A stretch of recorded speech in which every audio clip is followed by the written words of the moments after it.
Gurumin is the most decent game I've ever played. The epitome of going to a C-grade breakfast place because your local favorite is closed. You aren't mad that you're going to Denny's, but god does that local place sound really good, especially after the second Denny's pancake. The first half of the game was some of the most simple fun I've ever had playing a video game, making me feel like a little kid again, burning through the day without noticing the time with its smooth addicting rhythm combat, cartoonish art style, and the childish humor that left me smiling, creating an experience much needed after this beige hell of Belvedere.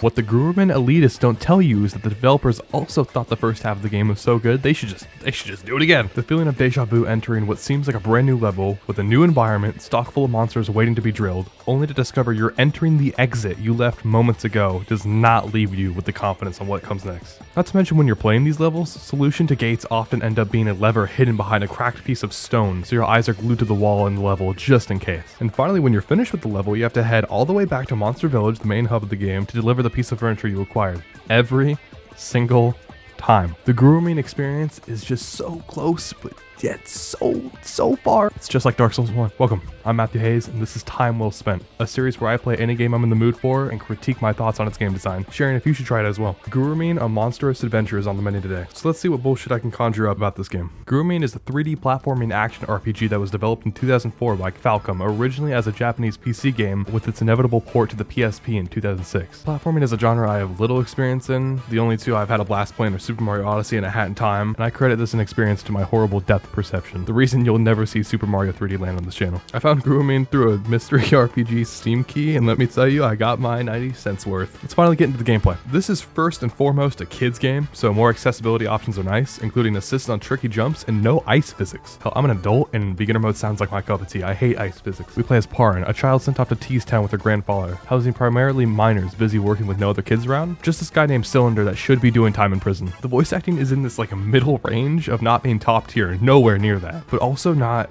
bad to listen to. Who are you?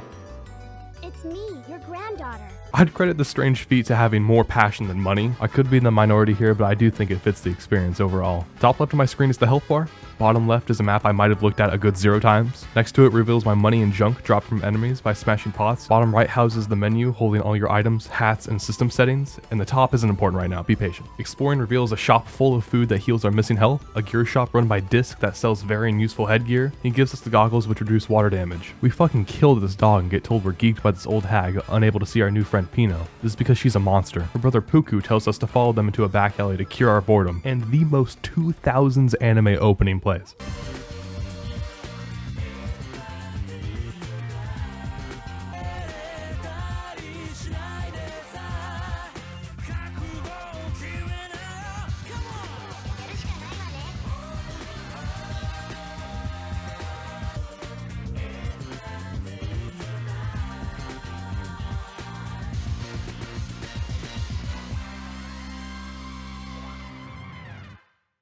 Every cutscene I watched in this game is just full of expressive animation that makes them so fun to watch, but just don't get invested into the story, it's not that deep. We're introduced to Monster Village, a place where, well, monsters live. Gurumin gets to the point really quickly, and I appreciate it. There's not an in-depth, unneeded story about why they built this town in the middle of this drill that no one could pull out of the ground until this 10-year-old did it her first try. It just happens and you're going to accept it. Pino yells saying that Puku was taken hostage by the nearby ruins, and so it is our job to go get him. New gameplay mechanics are communicated by signs throughout levels and are saved in your menu if you forget anything. The first lesson you're taught is to break any pot in sight. The amount of pots broken contributes to your medal ranking at the end of each level, rather than just an achievement being the reward for getting high scores on levels like most games do. The type of medal you receive at the end of each level can be traded to your grandfather for some serious money. A great motivator to smash every pot, defeat every monster, and creating a reason to replay levels for some extra cash. But this system only works if the game has enough depth and good level design to make replaying the same landscape fun. And I'll give you a little hint, probably doesn't. Second lesson is focused about combat. This is an action RPG, also newish territory for me. What do you mean the enemy doesn't wait their turn? Just attacking the enemy with your drill does minimal damage and will only get you so far. If you want to save this world from the dark mist, it's time to learn some tempo. On my fucking! By attacking the enemy in the air to the BPM of the background music, you can perform a critical hit, doing more damage while getting the opportunity to do it again, creating a streak of satisfying combat. There were moments where my brain went on autopilot just shredding enemies, and it's some of the most simple combat you can make for an action RPG, but it works so well because it's fun.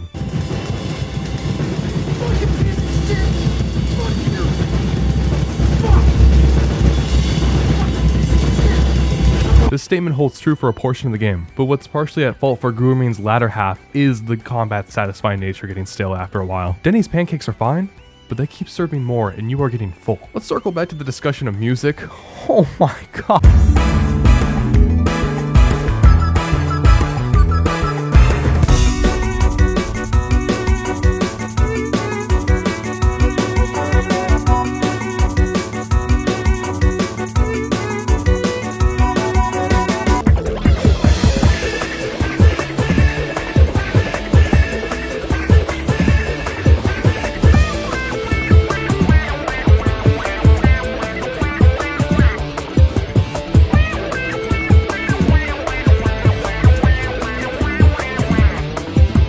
The vibes I get from the game's development was a realized art style and world they expanded as much as they could, but were restricted by the budget, and in no part of playing the game was the music the shortcoming. It was always upbeat, funky, and full of crazy Japanese bass lines. They're born knowing slap bass over there, I swear. The third lesson is to look for walls that have visible cracks in them and other destructible objects for money or mandatory switches to be revealed to continue the level. I have the first complaint. I don't have any strong opinion about this being a gameplay mechanic from time to time. Many games do, like Zelda, but this is an idea reused multiple times per level. Gluing your eyes to the same looking stone walls throughout the whole game, and it can get really old if you're trying to see everything this game has to visually offer. You break these walls by charging up your drill. Depending on how long you charge it, you can either stay in place, able to rotate around dealing constant damage, or charge it for longer and do a forward dash, locking you into a single direction at high speed momentum. For the longest time, I thought the only way to break these walls was to fully charge it. I'm not the brightest. Fourth up is introducing the dash move that gives you iframes, letting parlance slip through these electrical fences. Looking back, this was a mechanic I should have taken more advantage of, especially during the boss battles. Our final lesson of the tutorial is moving blocks. That's it. I'm sorry if that was too much info too quick, but trust me, there is not much else to learn here. We save Huku, and suddenly dark mist covers the land, and this bastard, the prince, destroys Monster Village and runs away. We're tasked with getting the town's furniture back and defeating the prince. Let's go. Gurumin's gameplay consists of this loop. Beat a level, return the furniture to its rightful owner, do it again, purchase some upgrades, defeat the boss, a mini game here or there. Now do that like 5 times with little variety in level design visually and platforming. I might sound like I'm coming off as negative, and that's because I am, but oh my gosh was this fun the first half. It was enjoyable to learn how to parry chain, see the next level's location and new enemy designs, and learn the next boss's gimmick. Speaking of bosses, Bob is the first one. He teaches the important mechanic of armor penetration. Use your charging attack to pop off his armor to do a significant increase in damage. There wasn't anything bad about this boss actually, and I didn't have any complaints about the bosses until the final one. Way to go, Gurumin. Even with a drastically different coat of paint, most levels play very samely, and the forest is no different. Honestly, the atmosphere feels very pleasant and exceeds at creating a dense looking forest really well for the trees having a good 7 pixels on them. To get past this big stone slab, we need to find the Mole Brothers, and my god was this fun. One of the Mole Brothers have like ADHD, and so you have to like guess where they end up next along the way to the stone slab, and there's a lot of entering a place, looking around, leaving, and it's not fun. I take a break from this exhilarating activity to fight the next boss in the forest. It's a giant butterfly that speaks Mandarin. I don't know what you expect. What was that? You know what's the real boss battle? The camera.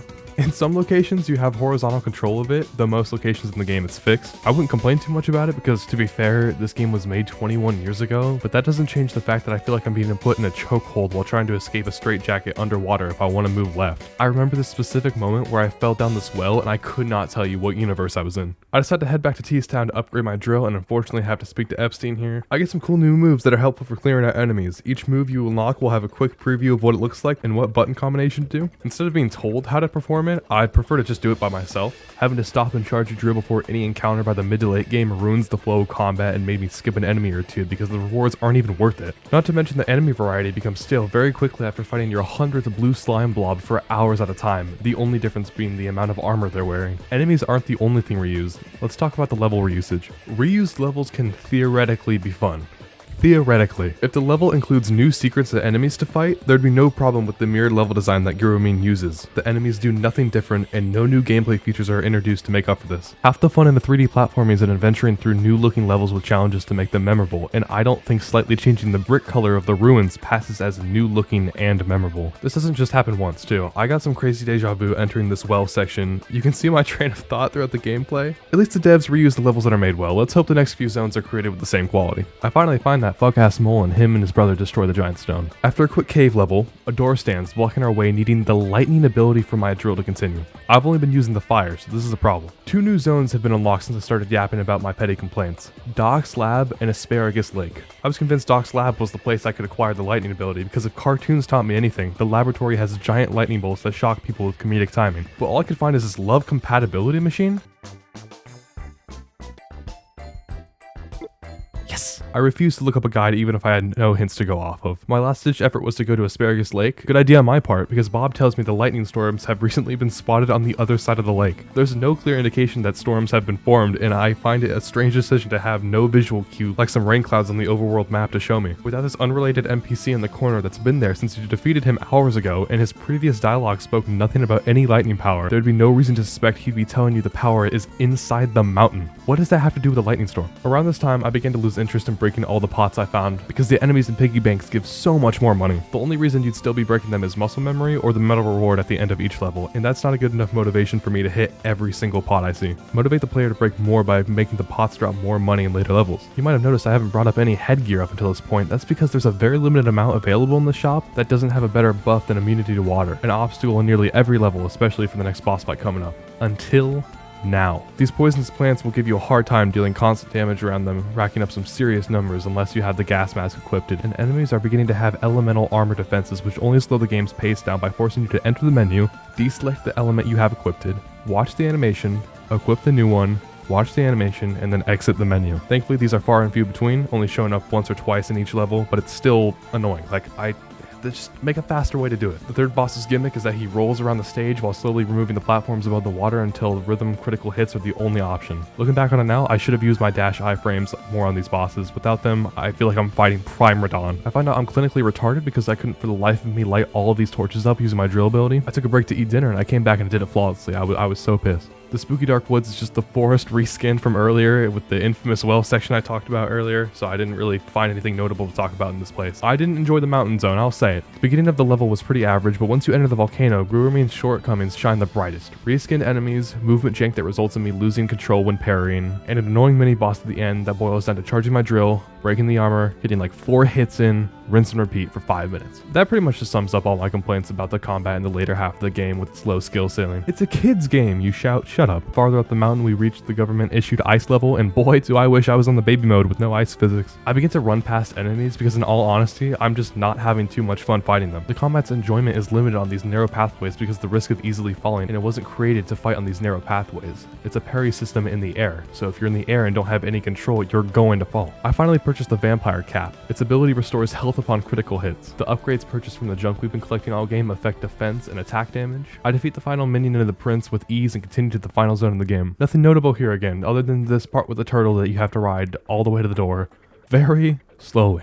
Oh god, not the ice. I get stuck on this healing pad because I kept taking damage from the enemies I skipped throughout the level. I suppose this is my fault, but I'm still going to blame the game and not me. The prince summons yet another blue slime with armor. I swear to god, with its gimmick being summoning stones that, you guessed it, have to be broken off by charging your drill and then getting a good 5 hits in, and you just keep doing that. After that slog, the prince finally decides to fight us himself. He's got enough attacks to make you engage in the fight for the first few minutes, and truth be told, I almost lost in my first try, which would have ended my career. The fight can drag on for too long, though, after learning his handful of unique moves, and made my eyes start twitching after a little bit. The same armor gimmick is used on the last enemy of the game, which takes some guts, so I'm gonna give the devs that. The dragon had a lot of health, and I was really happy the game was coming to an end. I was getting really bored. This fight got me questioning if missing my uncle's funeral for this footage was worth it. Probably. So that's Gurumin for you. I can't stress this enough. I was having a lot of fun in the first half. I even stopped taking notes for a good hour and a half. And for reference, I probably write down something like every 5 minutes in the early game because of the amount of stuff introduced, and it grabbed my attention above a lot of games that I've been playing recently. I walked away from Gurumin frustrated that level design and combat presented from the start decreased over my playtime, and was left with a little bit of a bitter taste in my mouth. But you know, if you asked me in a month's time if I thought Gurumin was a good game, I would look at you dead in the eye and say, the second Denny's pancake. If you enjoyed this video, make sure to leave a like and subscribe to be notified for the next time well spent uploaded. As always, have a great day.